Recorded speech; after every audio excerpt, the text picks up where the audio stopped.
नमस्कार, मैं रजनी यादव, प्रवक्ता DElEd technical institute of teacher education की तरफ से आप सभी का हार्दिक अभिवादन करती हूं। आज हमारी चर्चा का विषय है इकाई योजना।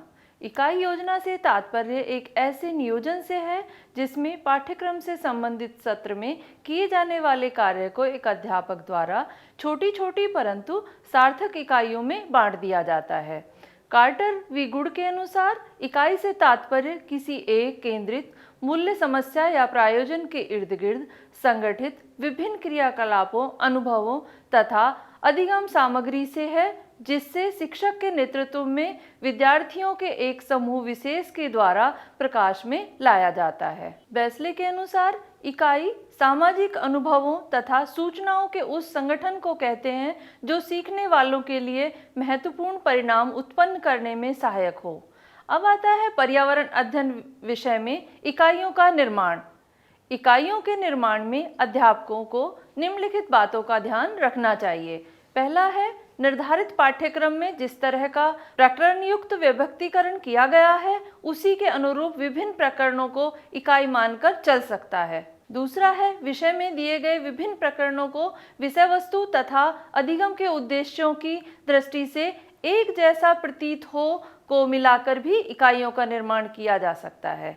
तीसरा है, कुछ प्रायोजन व अर्थपूर्ण विभाजन जैसे पर्यावरण केंद्रित इकाई, पदार्थ व ऊर्जा केंद्रित इकाई, जीवन केंद्रित इकाइयों के आधार पर भी इकाइयों का निर्माण किया जा सकता है। चौथा है, कुल कार्य दिवस एवं घंटे जो किसी कक्ष में अध्यापक को मिलते हैं। विद्यार्थियों की आयु, रुचि, आवश्यकताओं तथा योग्यताओं के संदर्भ में इकाइयों की उपयोगिता। शिक्षण अधिगम हेतु उपलब्ध शिक्षण अधिगम परिस्थितियों का तथा साधनों के संदर्भ में उपयोगिता। शिक्षण के लिए उपलब्ध कुल समय तथा साधनों का ध्यान रखते समय निर्धारित विषय की विषय वस्तु व अधिगम अनुभवों का उचित विभाजन। कक्ष विशेष के पर्यावरण शिक्षण अधिगम उद्देश्यों की प्राप्ति के संदर्भ में इकाइयों में सार्थकता। अब आते हैं इकाई योजना के चरण। पहला चरण है, इकाई विशेष को कुछ उचित इकाइयों व भागों में बांटा जा सकता है। विभाजित हुई उन इकाइयों तथा भागों में विषय वस्तु की इतनी ही मात्रा होनी चाहिए जिससे 30 से 40 मिनट के पीरियड में उचित रूप से पढ़ाया जा सके। दूसरा है, इकाइयों तथा उप इकाइयों में विभक्त विषय सामग्री के शिक्षण अधिगम द्वारा किस प्रकार के शिक्षण अधिगम उद्देश्यों की उपलब्धि होगी, इसे भी व्यवहार परक शब्दावली में व्यक्त किया जाना चाहिए ताकि यह अच्छी तरह से निश्चित किया जा सके कि इकाई व उप इकाइयों में विषय के शिक्षण अधिगम के परिणाम स्वरूप विद्यार्थियों के व्यवहार में किस प्रकार के परिवर्तन की अपेक्षा की जाती है।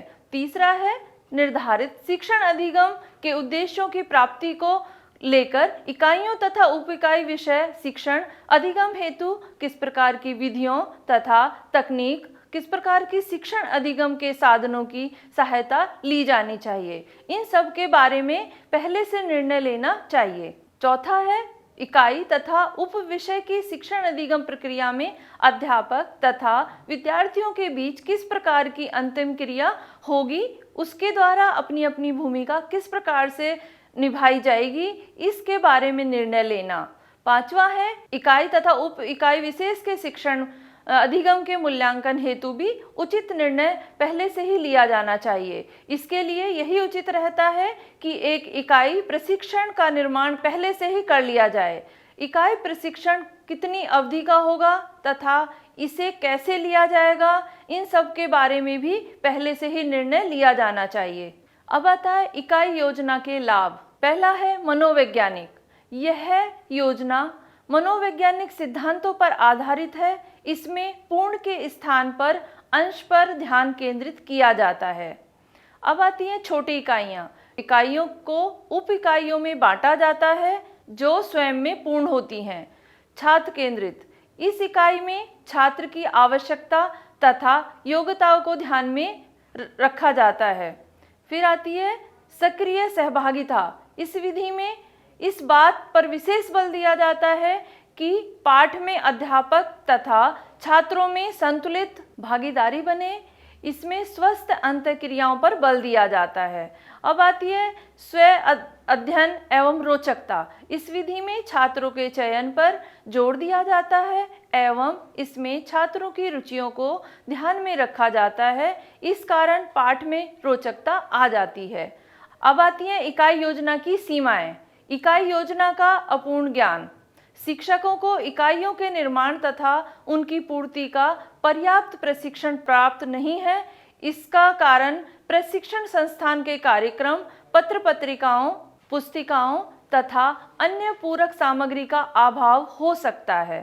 अब आता है कुछ मूलभूत तथ्यों का न सीख पाना। यदि सभी विषयों को इकाई विधि से पढ़ाया जाए तो इसमें बहुत से आधारभूत तत्व सीखे नहीं जा सकते।